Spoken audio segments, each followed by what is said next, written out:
Good morning. I am very thankful to our education officer, AO,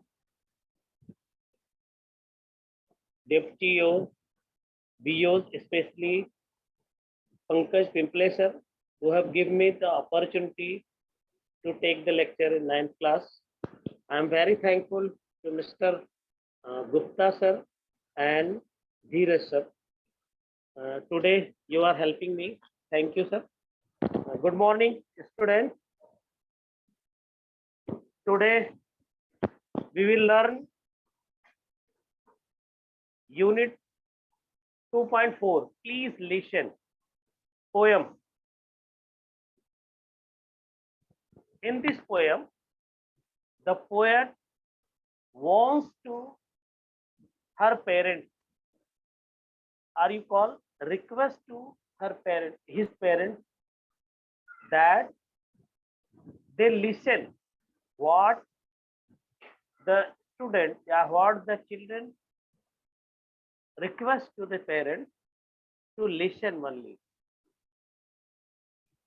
and he helped himself. बच्चों, आप लोग बहुत उत्सुक हो आज ये कविता पढ़ने के लिए। आज हम प्लीज लिसन यूनिट 2.4 की प्लीज लिसन, कृपया सुनिए, इस कविता के बारे में हम पढ़ेंगे।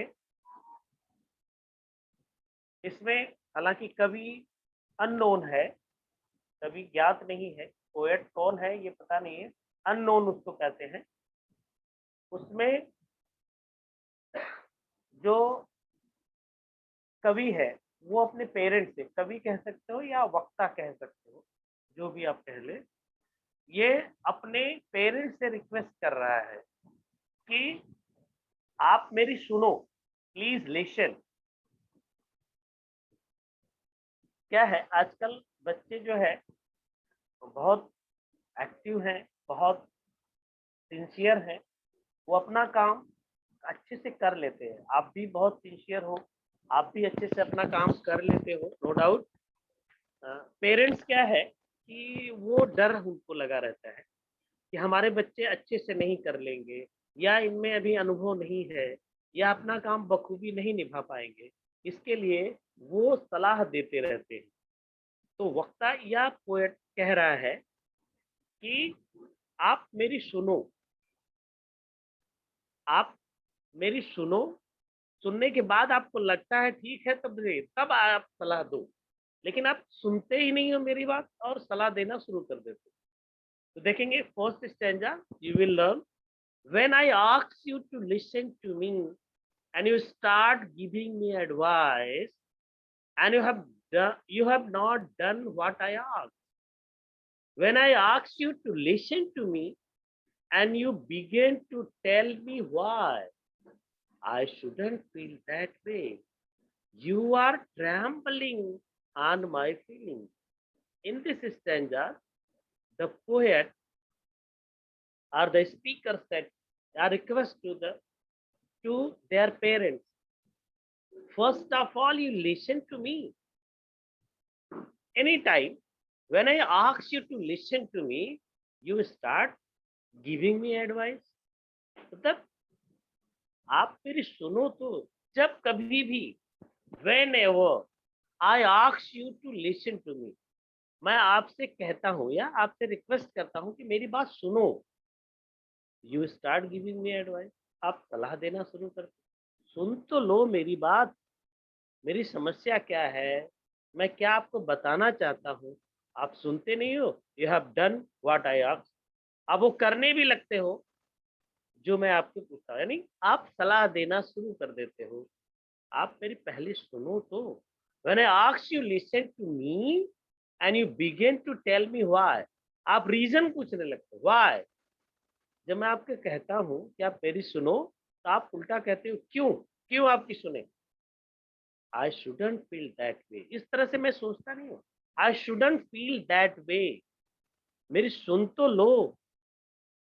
आप सुनते नहीं हो और क्वेश्चनिंग करने लगते हो कि आप क्यों आपकी सुने, आप ये जो करते हो ना, you are trampling my feeling, मेरी जो भावनाएं हैं, मेरी जो फीलिंग्स है, उसको आप क्या कर देते हो, ट्रैम्बलिंग कर देते हो, कुचल देते हो, ध्वस्त कर देते हो, यानी उसको खत्म कर देते हो। मेरी जो फीलिंग्स है, मैं किस फीलिंग से आपसे कहता हूँ, किस भावना को लेकर के आपसे रिक्वेस्ट कर रहा हूँ कि मेरी बात सुन तो लो, लेकिन आप सुनते नहीं हो, स्टार्ट कर देते हो। Third stanza, we will learn. When I ask you to listen to me and you feel you have to do something to solve my problem, you have failed me, stands as that may seem. In this stanza, the poet or speaker once again requests to the parent that when I ask you to listen to me and you feel you have to do something, आप ये समझते हो, जब मैं आपसे कहता हूँ मेरी सुन तो लो, मेरी सुनो तो आप मेरी भावनाओं को कोई कद्र नहीं करते हो। You you feel you have to do something, आप ये सोचते हो कि मैं आपके लिए कुछ कर रहा हूँ, टू सॉल्व माई प्रॉब्लम, आपको लगता है कि मैं आपकी प्रॉब्लम सॉल्व कर रहा हूँ, बट ऐसा होता नहीं है। यू हैव फेल्ड मी, आप मुझे हतोत्साहित करते हो, आप मुझे फेल कर देते हो। एंड स्टैंड एज मे सी, ऐसा मालूम पड़ता है, बड़ा अजीब सा लगता है। आप मुझे असफल हतोत्साहित कर देते हो, आप मेरी भावनाओं को कुचल देते हो, आप मेरी बातों को सुनते नहीं हो। अरे सुन तो लो, मैं कहना क्या चाह रहा हूँ। यू हैव फेल्ड मी, आप मुझे एकदम असफल समझते हो, यू कुछ नहीं काम कर सकता। स्टैंड दैट, ये बातें मुझे अजीब सी लगती है। यू मे सी, ऐसा मैं देखता हूँ।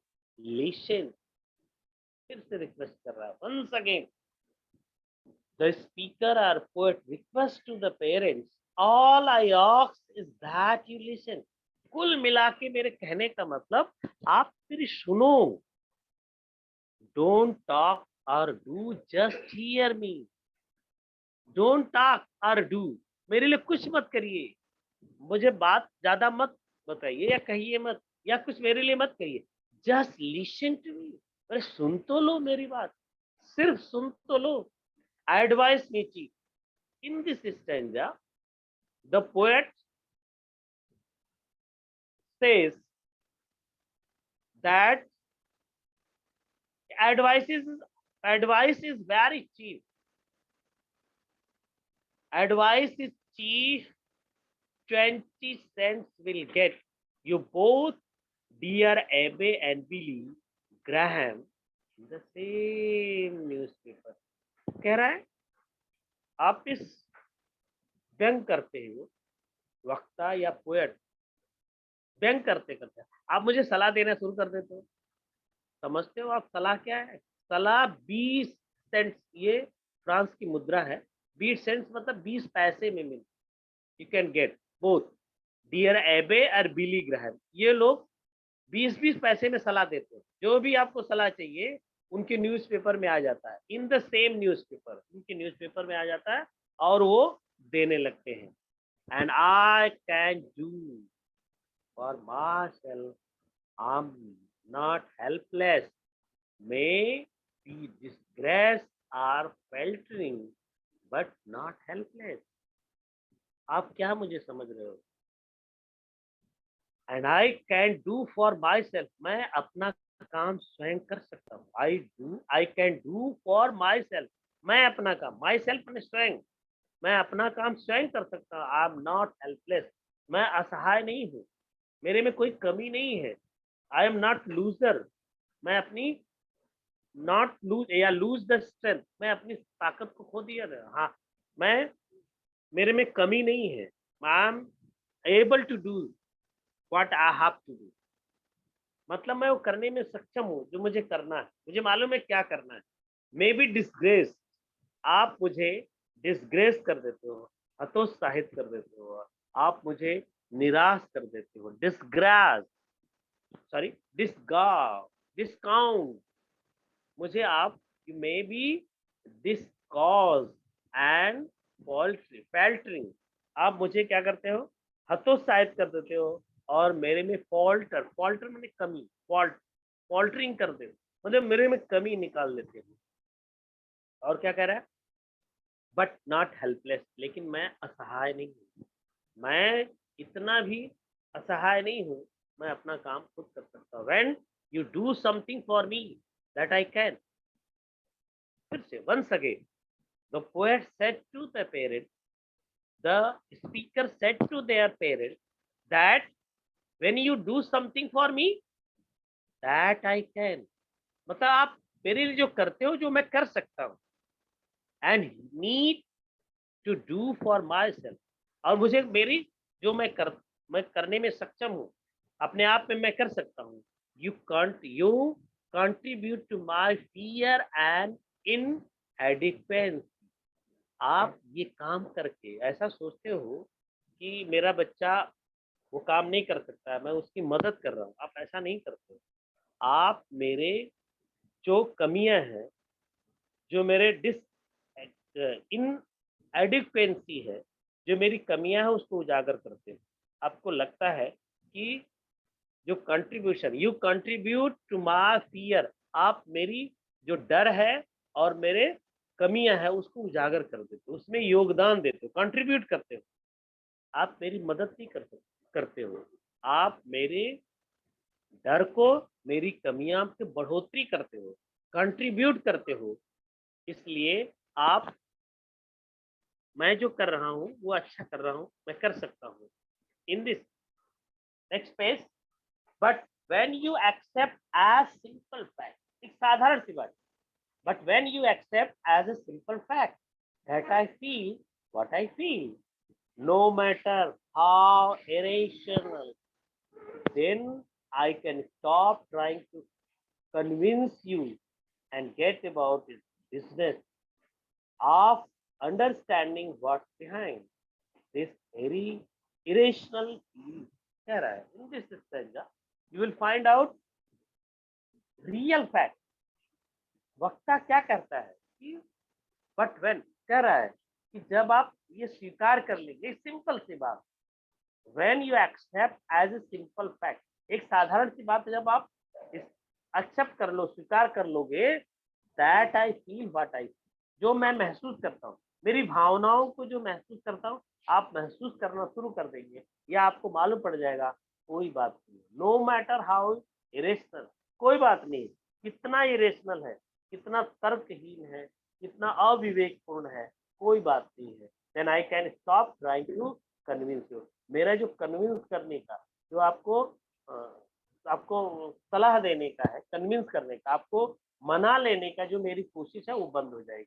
जो मैं बार बार आपको रिक्वेस्ट कर रहा हूँ, लिसन टू मी, इतनी मेरी भावनाओं को सुन लो गया, सिंपल सा फैक्ट है, अगर अब उसको आप एक्सेप्ट कर ले रहे हो, तो मेरी ये जो कन्विंसिंग करने की कोशिश है, जो आपको मनाने की कोशिश है, वो बंद हो जाएगी, and get about the business, और मैं अपना काम करना शुरू कर दूंगा, of understanding what's behind this irrational thing, इस इरेशनल थिंग के, इस तर्कहीन, इस अविवेकपूर्ण के भावनाओं के पीछे क्या है, इस बात को आप समझ जाएंगे, तो मैं अपना काम, गेट अबाउट द बिजनेस, मैं अपना काम वो कर लूंगा। एंड व्हेन दैट्स क्लियर, तो ये स्पष्ट हो जाएगा, द आंसर आर ऑब्वियसली हाँ, and I don't need advice, कह रहा है व्हेन दैट्स क्लियर, मतलब व्हेन दैट्स क्लियर, ये स्पष्ट हो जाएगा, ये खुलासा हो जाएगा कि आंसर आ जाए, ऑब्वियसली, संभवतः, स्पष्टीकरण, जो उत्तर है वो स्पष्ट हो जाएगा, I do not need advice, और मुझे सलाह देने की कोई आवश्यकता नहीं होगी। इसने सिर्फ irrational feelings make sense when we understand what behind them, जो इरेशनल फीलिंग्स है, जो तर्कहीन, अविवेक, बार बार मैं आपको, तर्कहीन मतलब जो बार बार मैं आपसे रिक्वेस्ट कर रहा हूँ, इस फीलिंग्स को मेक सेंस, एक भाव मिल जाएगा, एक सेंस मिल जाएगा, when we understand what behind, जब व्हेन, कह रहा व्हेन वी अंडरस्टैंड, जब हम समझ जाएंगे व्हाट्स बिहाइंड देम, उसके पीछे क्या है, ये बातों को समझ जाएंगे, तब मेरा ये सब जो सेंस है, जो मेरे इरेशनल फीलिंग्स है, वो कुछ सेंस बन जाएगा, कुछ भाव बन जाएगा। Perhaps that's why there works sometimes for some people, because God is pure and he doesn't give advice or try to fix things. In this stanza, the poet give example to the God. वो क्या कह रहा है इस stanza में या last second stanza में आप समझोगे कि भगवान को हम प्रार्थना करते हैं, हम आप सब लोग भगवान से प्रार्थना करते हैं, क्या वो आकर के हमारी मदद करता है? सिर्फ सुनता ही है ना, कह रहा है परहैप्स दैट्स व्हाई। क्या है, प्रेयर में, प्रार्थना में इतनी ताकत होती है कि अपने आप काम करने की जो प्रेरणा है वो मिल जाती है, हम अपना काम कर लेते हैं। परहैप्स दैट्स व्हाई, इसीलिए, शायद, इसीलिए परहैप्स कह रहा है, शायद, दैट्स व्हाई, इसीलिए प्रेयर वर्क, जो प्रार्थना है वो काम करती है, प्रार्थना वो प्रेरणा देती है, समटाइम्स, कभी कभी, फॉर सम पीपल, कुछ लोगों को, बिकॉज गॉड इज म्यूट, क्योंकि भगवान चुप रहता है, कुछ बोलता है। आप प्रार्थना मंदिर में जाते हो, प्रार्थना करते हो, तो भगवान कुछ बोलता है? कुछ नहीं बोलता है। आकर के आपको मदद करता है? नहीं, आपको एक प्रेरणा देता है कि आप अपना काम ईमानदारी से, मेहनत से और सेंस से करेंगे तो आपका काम हो जाएगा। वो सिर्फ सुनता है, कुछ कहता नहीं है, बिकॉज गॉड इज म्यूट, भगवान चुप रहता है, कुछ बोलता नहीं है। And he doesn't give advice, और कोई सलाह भी नहीं देता है। Or try to fix things, यार कोई फिक्सिंग करता है? कुछ भी नहीं करता है, बट वो प्रेरणा देता है कि आपको करने के लिए। इसलिए आप भी सिर्फ सुनो, सलाह मत दो। अब मैं करने में, गॉड जस्ट लिसन, देखो इसमें लास्ट स्पष्ट कर रहा है, इन this stanza, and let's you work it out for yourself. कह रहा है भगवान सिर्फ सुनता है और आपको काम करने में लगा देता है। And let's you work it's out for yourself, आपको स्वयं काम करने के लिए लगा देता है कि आप काम लगा देता है, मीन्स प्रेरणा देता है कि आप काम खुद कर सकते हो, आप सक्षम हो। ऐसी एक भावना जागृत होती है, प्रेयर में इतनी शक्ति होती है, एक आध्यात्मिक शक्ति मिलती है, भगवान एक आध्यात्मिक शक्ति देता है आपके अंदर, और वो काम आप खुद करते हो। जैसे एग्जाम की तैयारी करना है, आप इतने कैपेबल हो जाते हो कि वो एग्जाम दे सकते हो, मेहनत करके आपको प्रेरणा, आपको आके लिखता थोड़ी है, भगवान आके लिखता है? नहीं लिखता है, आपको लिखने के लिए लिखता है, लेकिन एक प्रेरणा देती है, शक्ति, अदृश्य शक्ति देता है भगवान, जो आपको प्रेरणा दे करके वो काम करने में मदद करता है आपको। ये है, कह रहा है गॉड जस्ट लिसन, भगवान जब सुनता है, and let's you walk it out for yourself, आपको स्वयं वो काम करने की प्रेरणा देता है, आप काम करने की छूट देता है, आप करो। इसलिए पोएट आर, जो ऑथर है, अननोन है, देखो नीचे लिखा हुआ है अननोन ऑथर, वो कह रहा है कि आप मुझे प्रेरणा दीजिए, आप मुझे आशीर्वाद दीजिए, ताकि मैं अपना काम अच्छे से कर सकूं, मैं वो काम करने में सक्षम हूँ। इसलिए आप मुझे मेरी सलाह मत दो, आप, मैं काम कर सकता हूँ, आप मुझे आशीर्वाद दो, please listen and just here. इसलिए सिर्फ सुनिए, सिर्फ ध्यान से सुनिए। लिसन और हियर, देखो दो वर्ड दिया है, लिसन माने जस्ट सुनिए और हियर माने ध्यान से सुनिए। ये जस्ट लिसन, जस्ट हियर, मुझे ध्यान से सुनिए, मैं कहना क्या चाहता हूँ। हियर मीन्स यहाँ फीलिंग्स को सुनिए, उसकी भावनाओं को समझिए। ये हियर मतलब ध्यान से सुनना, उसकी भावना से। और लिसन माने सुन लेना, कोई आवाज सुन लेते हैं उसको लिसन बोलते हैं, और हियर क्या होता है? ध्यान से सुनना, उसको दिमाग से सुनना, ऐसा मतलब कि उसको ध्यान से सुनिए और उसमें। And if you want to talk, wait a minute for your turn, I will listen. देखो इसमें पोएट, ऑथर या कह सकते हो वीक स्पीकर क्या बोल रहा है, यदि आप कुछ कहना चाहते हैं, if you want to talk, wait a minute for your turn, आप अपनी बारी का इंतजार करिए। देखो इंतजार करते नहीं शुरू हो जाते हैं, तो फिर बच्चा है क्या करेगा? If you want to talk, यदि आप बात करना चाहते हो, वेट ए मिनट, एक मिनट रुकिए, and you for your turn, आपकी जब बारी आती है, मतलब मैं जब कह लेता हूँ, आप उसको सुन करके, समझ करके, जब आपके बोलने का अवसर आता है तब बोलिए, and I will listen to you, तब मैं आपको सुनूंगा। ऐसे आप मेरी बातें सुने नहीं, मेरी प्रॉब्लम सुने नहीं, आप सलाह देना शुरू कर दिए। ये बातें हैं। In this stanza the poet request to the parent that we just listen the poet or author, the speaker have able to do his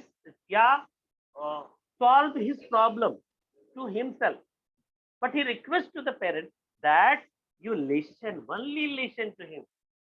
If you want to advise me, first you listen, then you, अगर आपको चाहिए तो advice दो, लेकिन आप पहले सुनो तो मेरी बात। आप मुझे मेरी बात सुनते नहीं हो और सलाह देना शुरू कर देते हो। इसमें आगे वर्कशॉप जो है वो कर लीजिएगा। मैं आपको इसी का थोड़ा सा मैं आपको एक शेयर करना चाहता हूँ, एक पीडीएफ शेयर करना चाहता हूँ। उसमें आपको बता देता हूँ कि कैसे क्या है, क्या आता है उत्तर में, वो आपको एक सलाह दे देता हूँ। हाँ, इसमें जो है आपको बस हो गया, थोड़ा सा और है धीरज सर, बस थोड़ा सा और है, यही मैं डिक्टेट कर देता, हो जाता है। अच्छा, मेरा आपका, मैं Vikhroli park side municipal secondary school से हूँ, 9th क्लास का। ये appreciation of the poem, please listen. इसमें आपको टाइटल आधा नंबर का आएगा, आपको ऊपर लिखा रहेगा टाइटल प्लीज लिसन, और उसके बाद ऑथर का नाम दिया रहेगा और नीचे दिया रहेगा, जैसे अननोन दिया है वो होगा। Rhyme scheme in this stanza, in this poem, rhyme scheme है ही नहीं है, इसको फ्री वर्ड बोलते हैं, स्वतंत्र कविता बोलते हैं, स्वतंत्र पंक्तियां या स्वतंत्र वर्ड्स बोलते हैं, फ्री वर्ड्स यानी स्वतंत्र कविता है। फिगर ऑफ स्पीच, इसमें सिमिल है। सिमिल क्या है? The figure of speech in this poem is simile except for the last 2 line. Last की जो 2 लाइनें हैं उसमें दिया, the whole poem is a long string of simile, पूरा सिमिल से मिलता जुलता। प्लीज बार बार please listen to me, listen to me, मतलब फर्स्ट लिसन टू मी, ऐसा वो रिक्वेस्ट कर रहा है, तो बार बार एक ही पॉइंट दोहराया गई है। अनुप्रास अलंकार बोलते हैं, सिमिल बोलते हैं इसको। और the comparison are made explicit with the use of as का भी प्रयोग किया गया थ्रू आउट द पोएम में। इसे रेपिटेशन भी है, एलिट्रेशन भी है।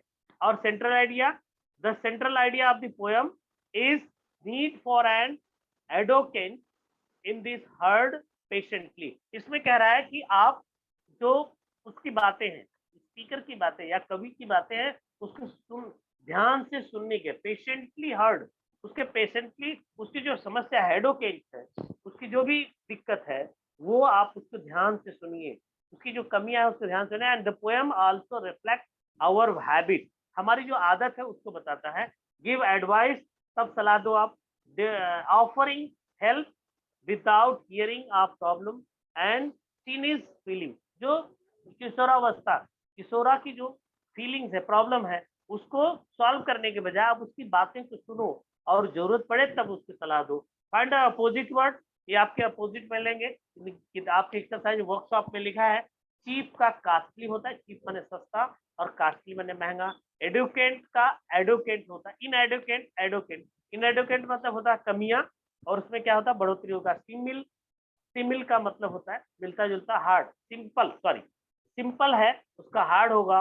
अंडरस्टैंड का मिसअंडरस्टैंड होगा। इसके बाद डिस्करेज, इनकरेज होगा। एक्सेप्ट का रिजेक्ट, और इरेशनल का होगा रैशनल, और क्लियर का अनक्लियर। इस तरह से आप इसके अपोजिट देख लेंगे। Okay, thank you. बस इतना है आपका आज का। ये मैं शेयर कर देता हूँ ये सर को, और आप लोग इसको लिख लीजिएगा। ये अप्रिसिएशन ऑफ पोएम 5 नंबर का आएगा। आधा नंबर का टाइटल, आधा नंबर का पोएट के लिए, राइमिंग स्कीम 1 नंबर का, फिगर ऑफ स्पीच 1 नंबर का, और सेंट्रल आइडिया 2 नंबर का आएगा। इस तरह से मिला करके 1, फिर 2, फिर 1 3, और 3 2 5, 5 नंबर के आपके ये अप्रिसिएशन आएंगे। हैव ए नाइस डे बेटा। कोई प्रॉब्लम है सर?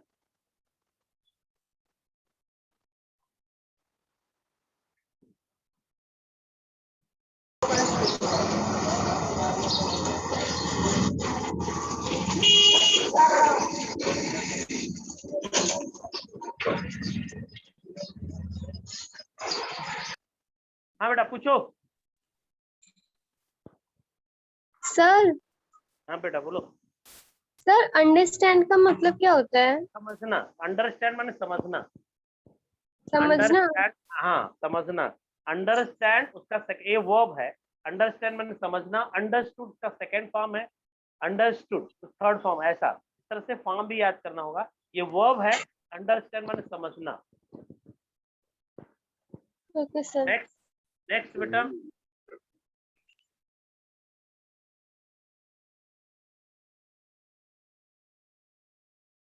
किसी को और कोई डाउट है तो पूछ सकता है।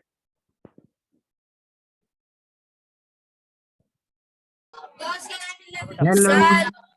हाँ बेटा बोलो। इरिशनल का मीनिंग क्या है? हाँ? इरिशनल इरेशनल मतलब तर्कहीन या अविवेकपूर्ण।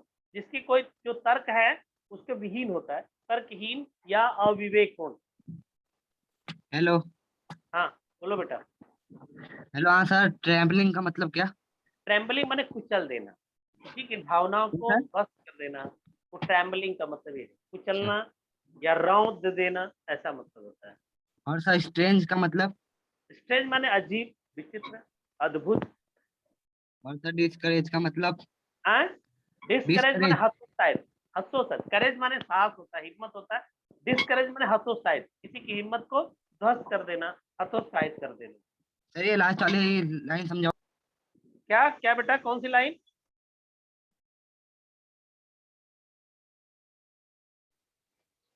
सर आज पीडीएफ भेजेंगे क्या? बोलो, कौन सी लास्ट लाइन?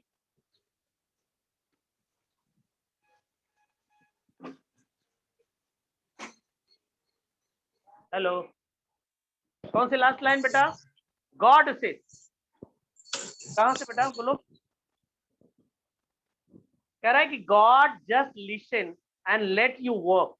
मैंने बताया कि भगवान सिर्फ आपकी सुनता है, आपकी मदद करने आता है। आपके पेपर लिखने के लिए भगवान आता नहीं है, वो आपको ही लिखना पड़ता है। लेकिन एक अदृश्य शक्ति होती है।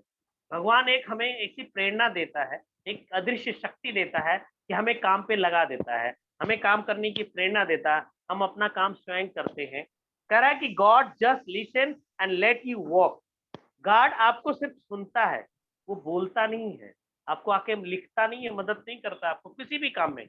आपको वो एक ऐसी प्रेरणा दे, लेट्स यू वॉक, आपको काम करने को लगा देता है, या आप काम करने की प्रेरणा दे देता है। And it out of your self, आपको स्वयं काम करने। So please listen and just hear me. कह रहा है इसलिए कभी जो है वो प्रार्थना कर रहा है अपने पेरेंट्स से, अपने माता पिता से, कि सिर्फ मेरी सुनिए, ध्यान से सुनिए।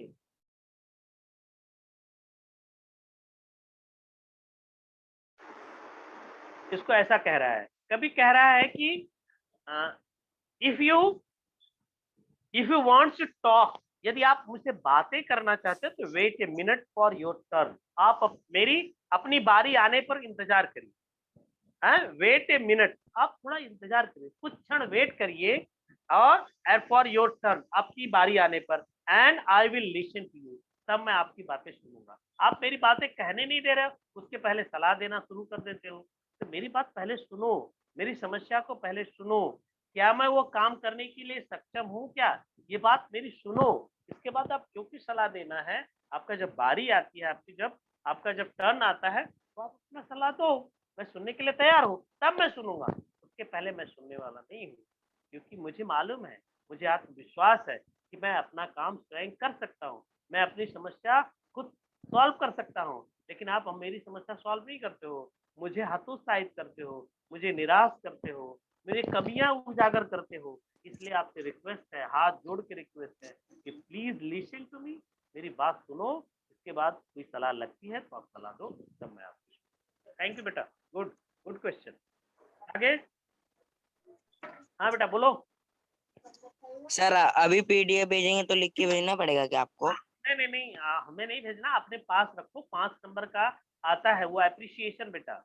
और अपोजिट वर्ड क्वेश्चन आएंगे पोएम से, तो अपोजिट वर्ड्स आएंगे, आपके वर्कशीट में दिया हुआ है। और कुछ फिगर ऑफ स्पीच है, वो सब का है। बस इतना आएगा, ज्यादा कुछ आता नहीं है। क्वेश्चन कुछ पूछे तो आप इजीली से लिख सकते हो। 5 नंबर का आपकी कविता में से लिखने का आएगा और 5 नंबर का अप्रिशिएशन आता है। मैं अप्रिशिएशन और अपोजिट वर्ड वो पीडीएफ बनाया हूँ, वो सेंड कर देता हूँ कश्यप को, तो वो आपको भेज देंगे। ठीक है बेटा, सर को Yes. भेज देता हूँ। Thank you sir. Okay, welcome welcome बेटा। नेक्स्ट, और रेज उठाए, हाथ उठाए बेटा कौन? Hello sir. हाँ जी बेटा बोलो। सर एडवाइस का मतलब क्या होता है? सलाह देना। अरे एडवाइस तो आम वर्ड है यार, सलाह देते हैं, हमें बहुत एडवाइस देते हो आप, बार बार एडवाइस देते हो, ये तो पॉपुलर वर्ड है। एडवाइस मैंने सलाह देना, सुझाव देना, सजेशन। ओके बेटा, नेक्स्ट। सर सर बेटा। डिस्करेज का मतलब? हाँ क्या? सर डिस्करेज का मतलब? डिस्करेज, डिस्करेज पिछले पेज में था। हतोत्साहित, हतोत्साहित अभी बताया बेटे। करेज माने हिम्मत देना, साहस होना, और डिस्करेज माने हतोत्साहित कर देना, उसको निराश कर देना। ओके बेटा, नेक्स्ट। सर इनरेशनल मतलब? इरेशनल का मतलब होता है अविवेकपूर्ण या तर्कहीन। क्या कोई तर्क ही नहीं है? तर्क माने लॉजिक होता है ना, लॉजिक, तर्क, उसको तर्कहीन है, बिना लॉजिक का है, मतलब अब बिना बुद्धि वाला काम। इरेशनल, तर्कहीन, अविवेकपूर्ण। बोलो सर बेटा। कन्वाइस का मतलब? हाँ, कन्विंस, कन्विंस माने समझाना, पटा लेना, ऐसा बोलते हैं ना कि हमने आपको कन्विंस कर लिया, आपको बता दिया, समझा दिया। समझाना मेन होता है, आपको अपनी सलाह को मनवा लेना, इसका मतलब ये होता है। ओके बेटा। हेलो। हाँ बेटा बोलो। हाँ सर, इनएडिक्वेसी मतलब? इनएडिक्वेंट का मतलब होता है कमियों, इनसफिशिएंट, अपोजिट आया है बेटा। देखो अपोजिट मैंने बताया अभी कि इन एडुकेंट का इनएडिक्वेंट, इनएडिक्वेंट का एडुकेंट हेलो होता सर। है। एडुकेंट का मतलब होता है कमियां, आपकी जो अपर्याप्तता, कमियां को बोलते हैं। हाँ सर बेटा बोलो। कंट्रीब्यूट का मतलब क्या होता है? कंट्रीब्यूट का मतलब योगदान देना, आप क्या कंट्रीब्यूट कर रहे हो, अपना आपका क्या सहयोग है, आपका क्या योगदान है, ऐसा मतलब। Okay sir. ओके ओके बेटा, गुड गुड गुड। और कोई बेटा? हाँ, 3 जन और हाथ उठाए हैं।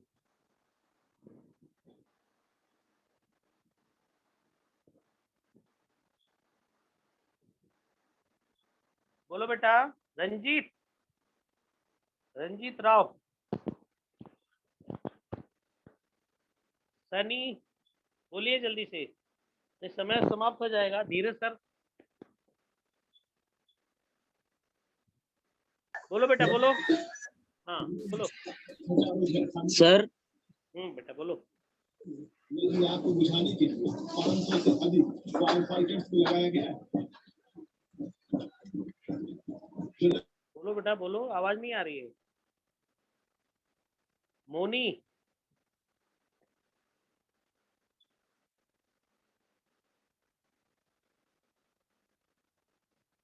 मोनी कन्नौजिया, बोलिए। सर हाँ बोलो। सर स्ट्रेंज मतलब क्या होता है? स्ट्रेंज माने अजीब, विचित्रता, अद्भुत बोलते हैं। स्ट्रेंज अनोखा भी बोल सकते हो, विचित्रता।